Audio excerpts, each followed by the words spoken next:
के नाम से जाने वाले स्वामी जी की बचपन से ही ईश्वर को जानने की ललक बनी हुई थी। अति जिज्ञासु ऐसे नरेंद्रनाथ कई धर्मगुरुओं से मिले और सभी के सामने एक ही प्रश्न रखा, आपने भगवान को देखा है? किंतु सभी मौन रहे। धीरे धीरे नरेंद्र को आध्यात्मिक ज्ञान तीव्रतर रूप धारण करने लगा। उन दिनों नरेंद्र महर्षि नरेंद्रनाथ ठाकुर से ध्यान अभ्यास करना सीखते थे, किंतु प्राणों की जिज्ञासा मिटती नहीं थी।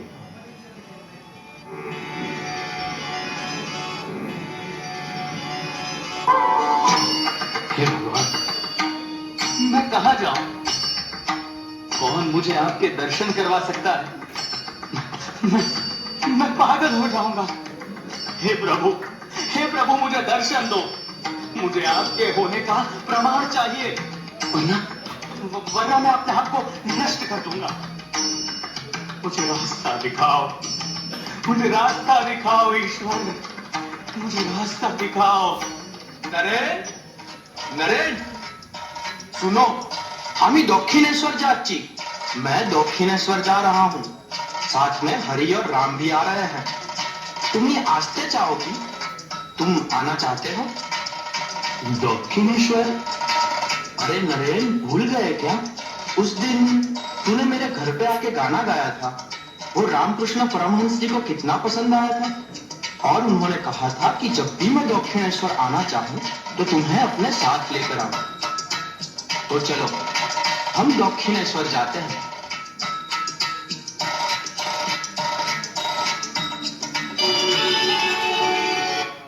सन 1881 से लेकर सन 1884 तक नरेंद्र दक्षिणेश्वर आते जाते रहे।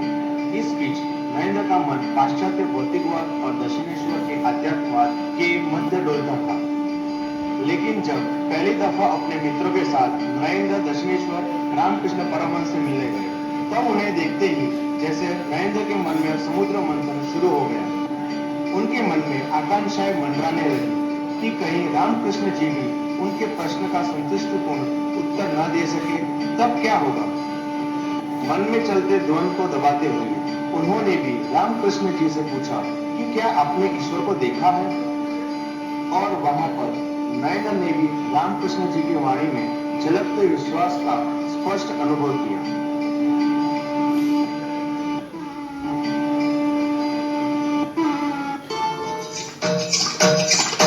सुनो सुनो सब लोग, देखो नरेन कैसा चमक रहा है। नरेन, हाँ, तू सोने से पहले कोई ज्योति देखता है क्या? जी हाँ। सब मिल रहा है, सब मिल रहा है। मैं जानता था। अरे आज से 17 साल पहले ही मुझे तेरे आगमन का पता चल गया था। ये तो ध्यान सिद्ध है, ये जन्म से ही ध्यान सिद्ध है। ठाकुर जी, आप भी तो ध्यान सिद्ध योगी ही हैं। अरे नहीं नहीं, मुझ में सिद्धि कहाँ। मैं तो मेरी माँ का दास हूँ। माँ जो करवाती है ना, बस वही करता हूँ। सही कहा, सही कहा। ये ठग भगत ये कुछ नहीं है, ये सिर्फ मंदिर का पुजारी है। उसे कोई ज्ञान नहीं, सिर्फ दिखावा करता है, दिखावा। देखो देखो, नैना कहता था, ये हाजरा बिल्कुल सही बोल रहा है। आप लोग माँ काली पर श्रद्धा रखिए, आप सबका भला होगा। महाशय, क्या आपने ईश्वर को देखा है? हाँ, मैंने तो ईश्वर को देखा है, ठीक जैसे तुम लोगों को देख रहा हूँ, बल्कि इससे भी अधिक स्पष्टता से। जैसे तुम लोगों को देख रहा हूँ, तुम लोगों से बातचीत कर रहा हूँ ना, ठीक वैसे ही ईश्वर को भी देखा जाता है और उनसे बात की जा सकती है। परंतु आजकल वैसा चाहता कौन है? लोग तो स्त्री पुत्र के शोक में घड़ों आंसू बहाते हैं, विषय और धन के लिए तरसते रहते हैं, परंतु ईश्वर का दर्शन नहीं हुआ कहकर कोई रोता है क्या? ना, मगर उन्हें मैं नहीं पा सका ऐसा कहकर यदि कोई व्याकुल होकर उन्हें पुकारता है ना, तो वे अवश्य ही दर्शन देते हैं। और तुम्हें ईश्वर को ढूंढने कहां जाना है? क्या गरीब, दुखी और निर्बल ईश्वर नहीं है? पहले उन्हीं की पूजा क्यों नहीं करते? अरे भैया, तुम गंगा के किनारे खड़े होकर कुआं क्यों खोदते हो? अरे ये पुजारी क्या ईश्वर दर्शन करवाएगा? ये कुछ नहीं जानता। मैं परम ज्ञानी हूं। अगर धर्म का उपदेश सुनना है और ईश्वर को पाना है तो मेरे पास आओ। ये तो पागल है, पागल। महाराज, यदि दुष्ट जन अनिष्ट करने पर उतारू हो या कर डाले तो क्या चुपचाप बैठे रहना चाहिए? दुष्ट जनों के बीच रहकर भी यदि अपना जी बचाना है तो कुछ तमोगुण दिखाने चाहिए, परंतु कोई अनर्थ कर सकता है ये सोचकर उल्टा उसी का अनर्थ नहीं करना चाहिए। संसारी मनुष्य तो न जाने क्या क्या कहते हैं, पर याद रहे कि जब हाथी चलता है ना तो उसके पीछे पीछे कितने ही जानवर बेतरह चिल्लाते हैं, पर हाथी है कि पलटकर देखता तक नहीं। नौरे, तेरी कोई निंदा करे तो तू क्या समझेगा? मैं तो यही समझूंगा कि कुत्ते भौंकते हैं। अरे नहीं, ऐसा नहीं। जैसे सर्वभूतों में परमात्मा का ही वास है, पर मेल मिलाप करना हो तो अच्छाई से ही करना चाहिए, बुराई से अलग ही रहना चाहिए। शेर में भी परमात्मा का वास है, इसलिए क्या शेर को गले लगाना चाहिए या भाग जाना चाहिए? यदि कहो कि शेर में भी तो नारायण है, इसलिए क्यों भागे? अरे भागना चाहिए भाई, क्योंकि जो लोग ये कहते हैं कि भाग चलो वे भी तो नारायण है, तो फिर उन्हीं की बात क्यों ना माने भला? महाराज जी प्रणाम, हमें जाने की अनुमति दीजिए। जय महाकाली। जय मां काली। माता तुम सब की रक्षा करे। उनके जीवन में आई कई परिस्थितियों ने उन्हें ईश्वर और उनकी उपासना के विषय में आत्ममंथन करने के लिए प्रेरित किया। बचपन में स्वामी जी मूर्ति को सामने रख ध्यान करते थे। ब्रह्म समाज के संपर्क में आते ही उन्होंने मूर्ति पूजा का त्याग किया और निराकार का ध्यान करने लगे। पर उन्हें ईश्वर उपासना के विषय में सच्चा ज्ञान तो दक्षिणेश्वर में मां काली का साक्षात्कार होने से प्राप्त हुआ, और मूर्ति पूजा के विषय में विचार तब स्पष्ट रूप से बाहर आए जब वे अलवर में थे। और हुआ यूं कि धीरे धीरे अलवर के राजा मंगल सिंह के दीवान मेजर रामचंद्र के कानों में ये समाचार पहुंचा कि शहर में एक विशेष महात्मा का आगमन हुआ है। मेजर तुरंत ही स्वामी जी को मिले, उनसे बातचीत की और समझ गए कि स्वामी जी एक बड़े विद्वान, मेधावी और अनुभूति संपन्न महायोगी है। मेजर समझ गए कि स्वामी जी को राजा से मिलाना चाहिए, ताकि अंग्रेजी हाव भाव से ग्रसित महाराजा की बुद्धि बदल सकती है। ये सोचकर उन्होंने महाराजा को संदेशा भेजा कि एक साधु आए हैं और वे अंग्रेजी के महापंडित हैं। ये बात सुनकर महाराज स्वामी जी से मिलने बड़े आतुर हो गए। राजा ने स्वामी जी को अपने राजभवन में आमंत्रित किया।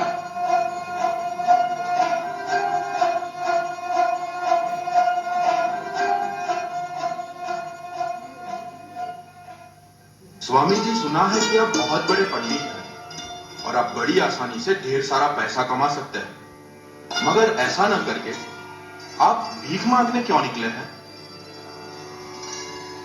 योहानस, इस दुनिया में सबसे कठिन काम है सन्यासी बन जाना और एक ही चीज खोजना, और वो है ज्ञान, नॉलेज, जो मैं खोज रहा हूं। और मैं या कोई भी सन्यासी भीख नहीं मांगता, भिक्षा मांगता है। और अगर मेरी बात कर रहे हैं तो मैंने तो भिक्षा मांगना भी छोड़ दिया है। भगवान की कृपा से इस शरीर की जितनी भी जरूरतें हैं, इतना तो बिन मांगे ही मिल जाता है और दिन अच्छी तरह से कट जाता है, तो वो हमारी दुर्दशा होने ही नहीं देते। स्वामी जी, आपको ऐसा नहीं लगता कि हमारे देश की जनता काफी अंधविश्वास रखती है, जैसे कि मूर्ति पूजा? अब आप ही बताएं कि एक पत्थर या धातु को मानव जैसा आकार दे देने से वो भगवान कैसे बन जाते हैं? महाराज, लगता है आप मजाक कर रहे हैं। नहीं स्वामी जी, बिल्कुल नहीं। वास्तव में हम लोगों की तरह लकड़ी, मिट्टी या धातु की पूजा नहीं कर सकते। इसलिए हम समझते हैं कि जो लोग मूर्ति की पूजा करते हैं वो मूर्ख हैं। कोई मुझे ये तस्वीर उतार कर दे सकता है?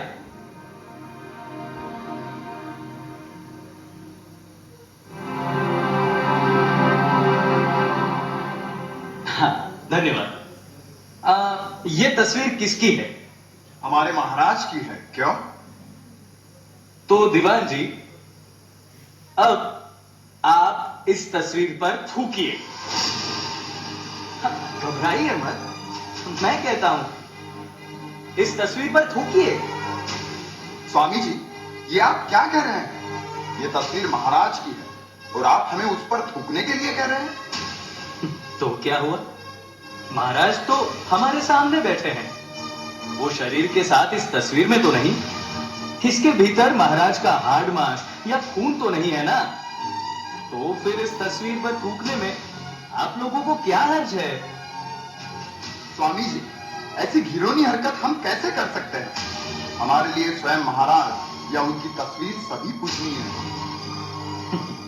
दीवान जी, तो मुझे अफसोस के साथ कहना पड़ रहा है कि आप मूर्ख हैं। स्वामी जी, ये आप क्या कह रहे हैं? क्यों?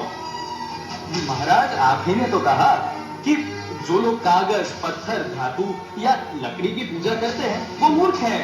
इसी तरह आपकी तस्वीर को दीवान जी पूजनीय मानते हैं, तो वो भी तो मूर्ख हुए ना? देखिए महाराज, ये सिर्फ तस्वीर है, आप नहीं, आपका देह नहीं। फिर भी जो आपकी इज्जत करता है वो इस तस्वीर की भी इज्जत करता है। वैसे ही जो मूर्ति पूजा करता है वास्तव में वो मूर्ति की नहीं बल्कि मूर्ति के रूप में भगवान की पूजा करते हैं। और बस बस स्वामी जी, अब और हमें शर्मिंदा मत कीजिए। हम भटक गए, आपने हमें सच्चा रास्ता बताया। स्वामी जी, आप महान हैं, हमें माफ कर दीजिए और आज के बाद हम हमेशा मूर्ति में बसे भगवान की पूजा करेंगे।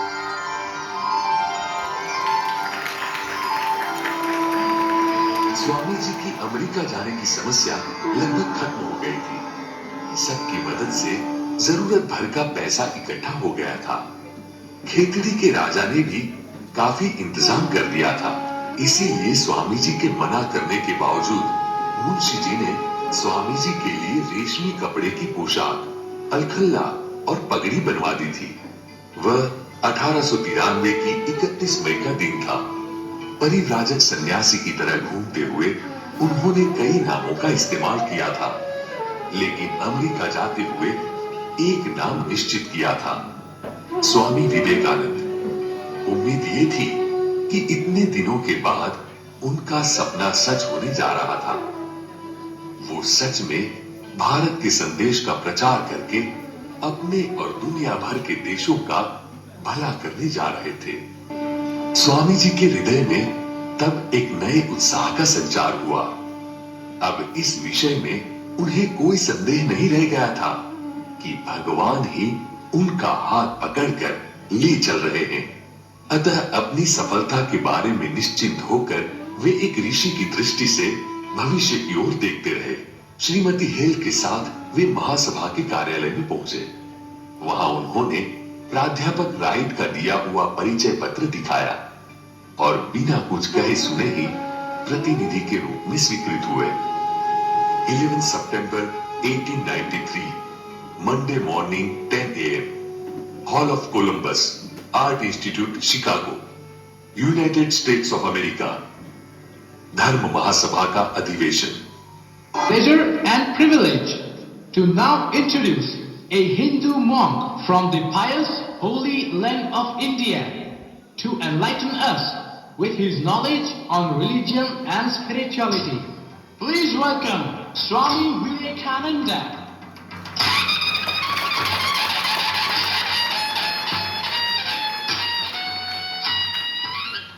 In this culture, we understand that God is our making. We use Him for human emancipation rather than seeing Him as a supreme power which rules us. My dear young friends, I am happy to be amongst you all today. Let me share my limited knowledge on religion and spirituality with you. God is within us all. Divinity resides within all things. Our Vedantic culture admits that all purity and perfection and strength are in the soul already. Faith, sympathy, fiery sympathy, faith in ourselves. This is the secret of greatness. आप लोग पूजा किसी भी वस्तु की कर सकते हैं, पर हाँ, उसमें ईश्वर के दर्शन होने चाहिए. किसी मूर्ति या चित्र को ईश्वर समझना भूल है. ईश्वर तो सर्वव्यापी है. भक्ति तो तुम्हारे अंदर ही है. केवल उसके ऊपर काम कांचन का पर्दा पड़ा हुआ है. एकाग्रता की सहायता से मानव सर्वोत्तम सत्य तक पहुंच सकता है.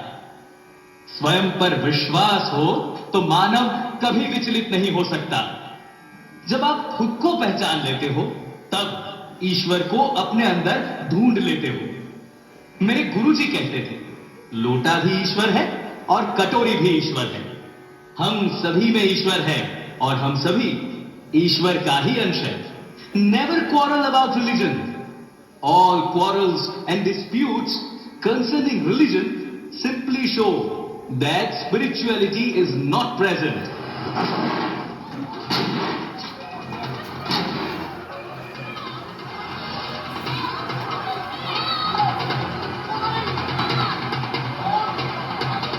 We are not, my friends.